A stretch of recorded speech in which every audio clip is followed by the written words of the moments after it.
Hey everybody, welcome back to Kerbal Space Program Career Mode with me, REinstein. I hope you're all doing really well. Today we're going to be covering something that some of you may be having difficulties with, and others, hopefully you're just going to enjoy watching it as I make this hybrid tutorial video.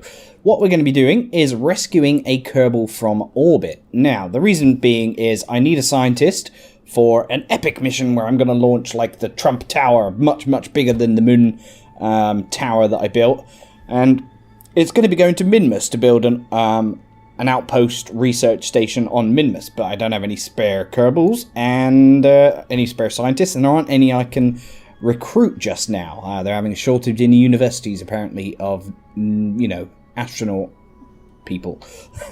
So anyway, what I wanted to explain to you was what I'm doing here. So basically, in order to get an encounter, or to get close enough to rescue this person, you need to do a maneuver that gets you a certain separation from them. So you can see here, if I start off from the very beginning, so my periapsis is just under 120,000 meters, and my apoapsis is 126,000 meters. That's my apoapsis of my ship that I'm flying to rescue this Kerbal.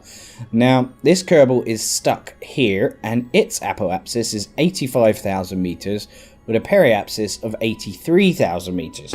Now that means that he's going around the Earth, he's closer to the Earth than I am. So essentially what I should be doing is, because I've got further to travel, he'll be catching me up gradually, and all I need to do is slow down at a certain point.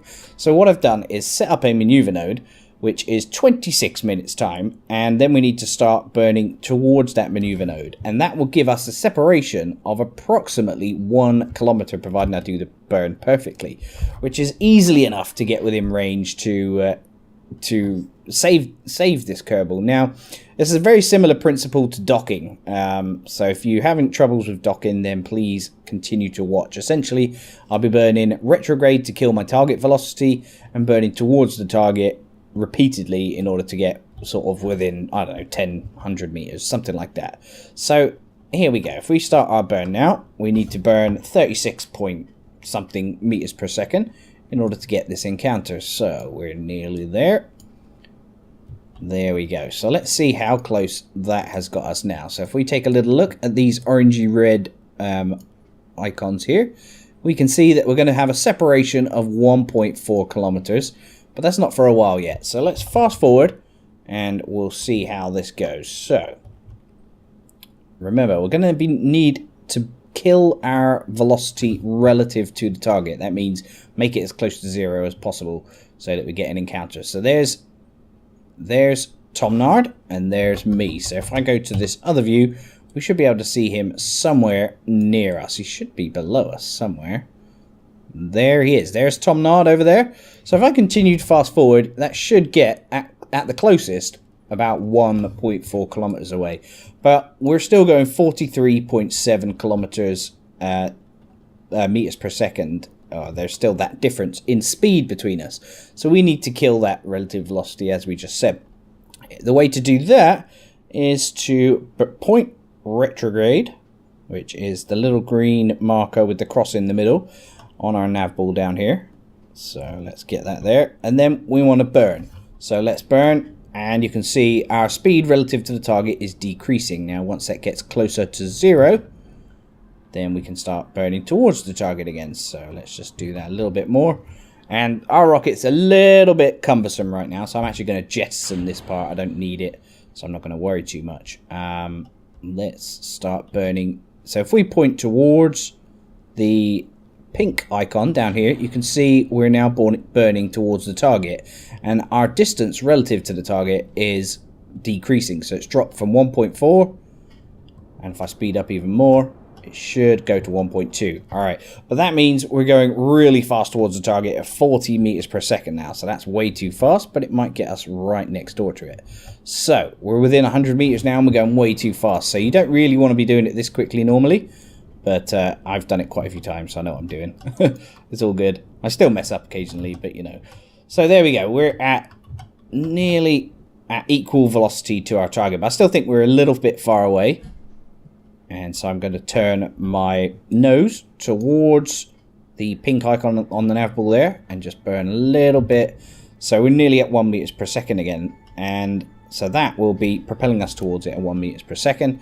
So it'll take about 48 seconds for us to hit it, and obviously we don't want to hit it. So once we get a little bit closer, we will kill our relative velocity again. So that's at 0 now. Now, if I switch to the other rocket, if I can, there we go. That's where Tom Nard is. So Tom Nard's stuck inside there, and there's the rocket that we're rescuing him in, parked right next to it. So it's pretty damn sweet. So, can we do a little crew report while we're here? No, we can't. Alright, so let's EVA him. And we'll send him on a little space walk. I'm sure he'll enjoy stretching his space legs. Okie dokie. Alright, now you want to keep a little bit of control. And not go too fast like I am. Alright, now the door should be up here somewhere. There it is. I can just about make out the ladder. Now, it's not perfect rendezvousing in the dark, but we've done it anyway, and our Kerbal is now on board the rescue craft.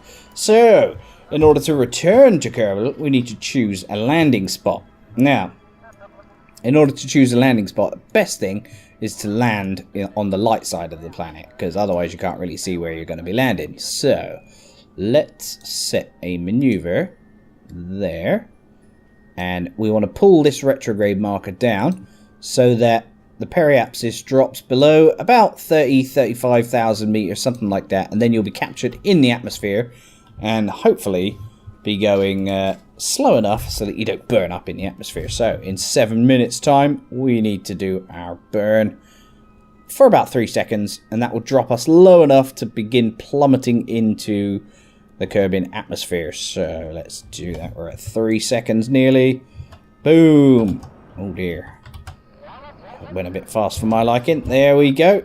So let's take a look at our new periapsis that we've got now. Hold on, let's unset that as a target. Where has it gone? Oh, never mind, doesn't really matter. So our periapsis is 33,000 meters, so we fly around the surface and we watch the sun come up over the horizon. Look at that beautiful glow. And now you can see our periapsis has dropped below 70,000 meters, and we got captured in the very thin atmosphere, which is up here. Now, obviously, the atmosphere of Kerbin starts at 70,000 meters up. Now, I'm slightly worried that we're using too much, or we're going too fast here. So, what I might do... No, let's just fast forward and see how this goes. Because we're going to need to jettison this part of our rocket in order to deploy... or in order to make use of our heat shield, which has an ablator of 40. Now you can control how much that has back in the VAB, the Vehicle Assembly Building.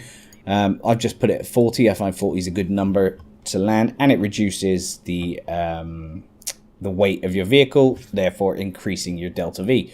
So let's continue to plummet down to the surface, and in order to hopefully not get anything burnt up during the descent, you want to point your rocket, look at the nav ball down there, you want to point your rocket so it's facing retrograde. So basically the heat shield is facing retrograde, and if there was a rocket engine there, you'd burn retrograde. That's the same thing.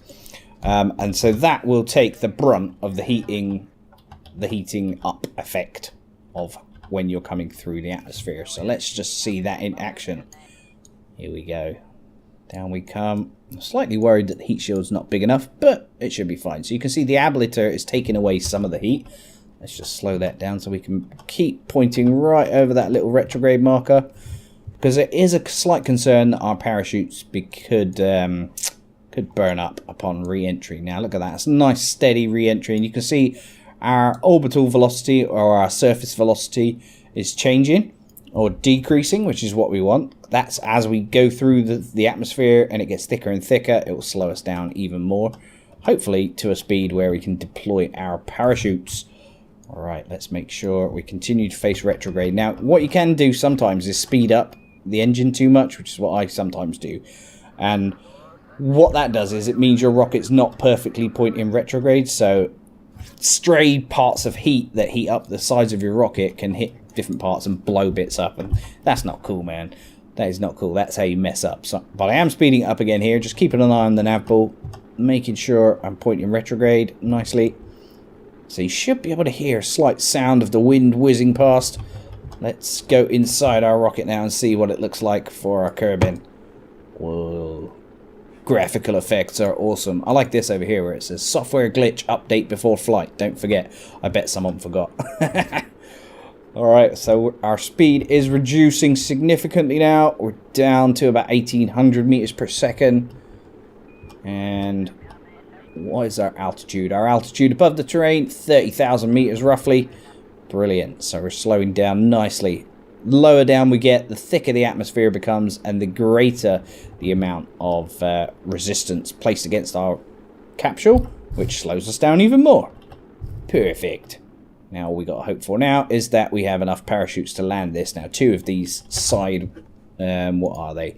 Mark II-R radial mount parachutes should be enough. Now we've got through the heating effects, so we don't need to worry about which way we're facing really, but the thing you want to make sure of now is that you're going at a slow enough speed to deploy your parachutes. And also, I find the best thing to do is to land over the water. Now, there is a little trick you can do. If you find that you're going to land too high up, so let's say your parachutes deploy at 1,000 meters, and you're going to be landing on some terrain which is 2,000 meters up, all you have to do is right-click your parachutes, and you can change the altitude. So if I do that right here, I can change it to like 5,000 meters. For that one, and 5,000 meters for that one. Now what that will mean is once we drop below 5,000 meters altitude, they will become fully deployed like that, and it's going to take forever to land.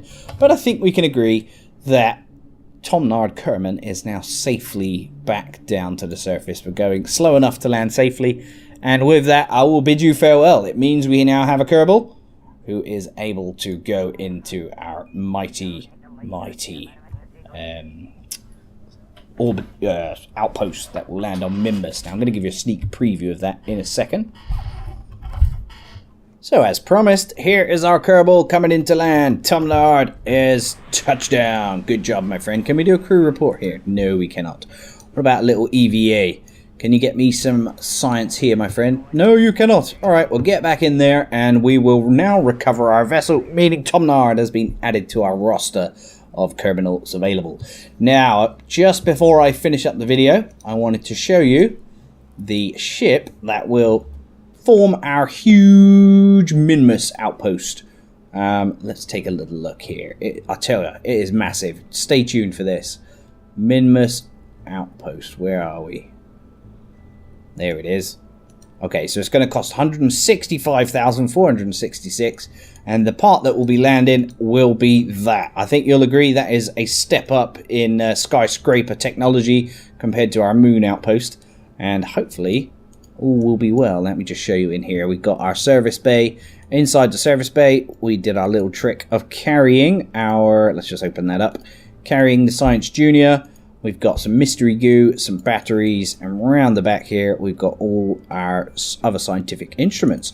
There we go. Hopefully that's been a good video, guys, and you've enjoyed it. You've learned something. If you have, please leave me your thoughts and comments, and click that like button. Thank you ever so much for watching. Also, if anyone wants to support me on Patreon, please feel free from as little as $1 a month. The link is in the description. Thanks for watching, guys. See you soon. Bye-bye.